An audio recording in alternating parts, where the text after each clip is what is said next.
On arrive à la dernière question, qui n'est pas la plus simple, puisqu'elle est présentée un peu en résolution de problème.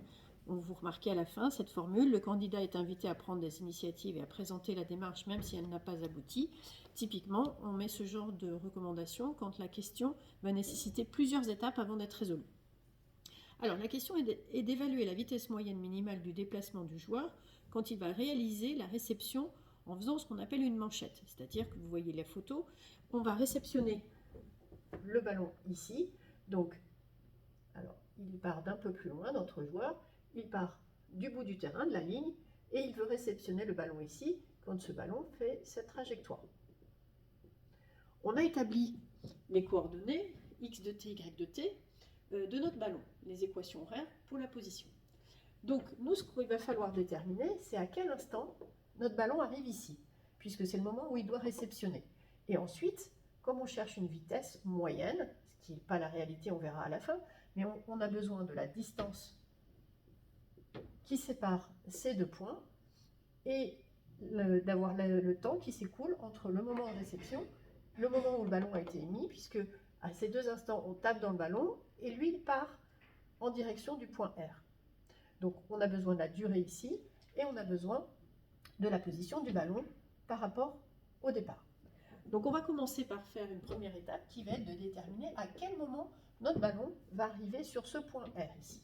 C'est-à-dire avec une ordonnée qui est égale à YR, ce sera les 80 cm qui sont indiqués dans l'énoncé. Donc, étape 1, déterminer l'instant où le ballon arrive en R.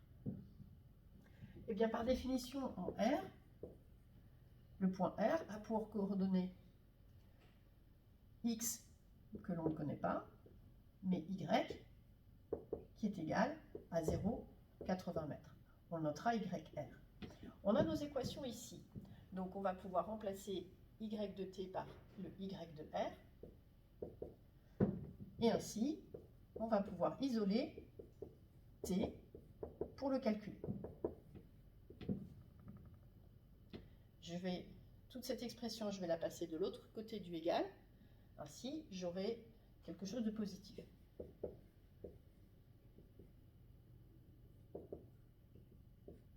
Et lui, je le passe de l'autre côté. Donc il me reste H moins Y, R.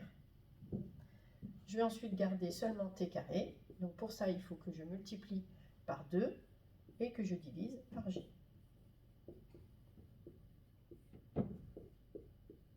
Et pour avoir T, je vais prendre la racine de tout ça.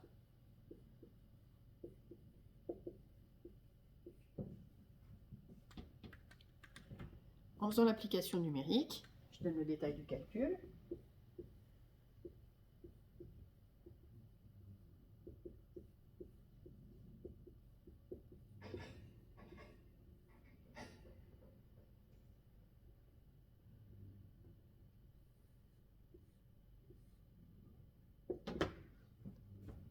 Et le calcul doit donner 0,74 secondes.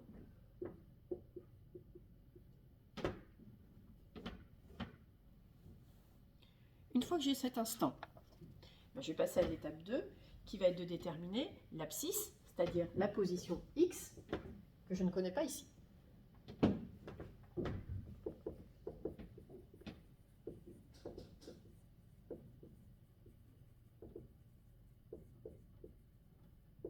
Pour ça, il suffit simplement que je reprenne mon équation de X de t.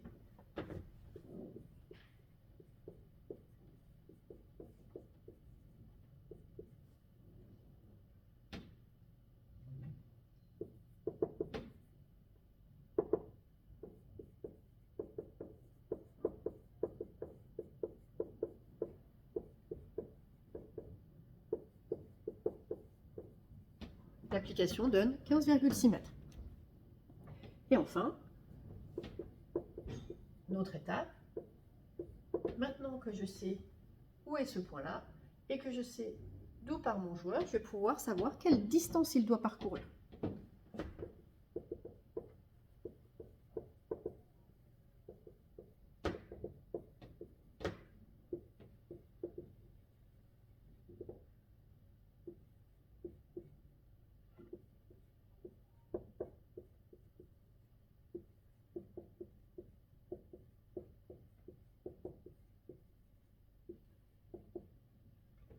Donc il part de la ligne de fond, donc à 18 mètres, et il doit arriver à x égale 15,6 mètres. Ça nous fait donc 2,4 mètres à parcourir. La dernière étape, elle va être de calculer la vitesse moyenne.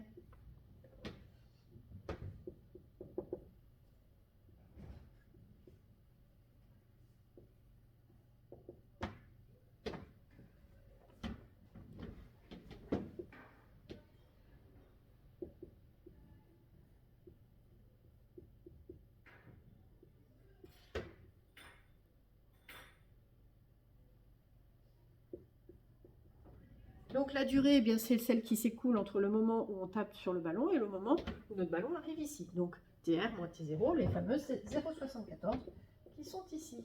La distance est de 2,4 mètres. On en déduit un résultat de 3,3 mètres par seconde.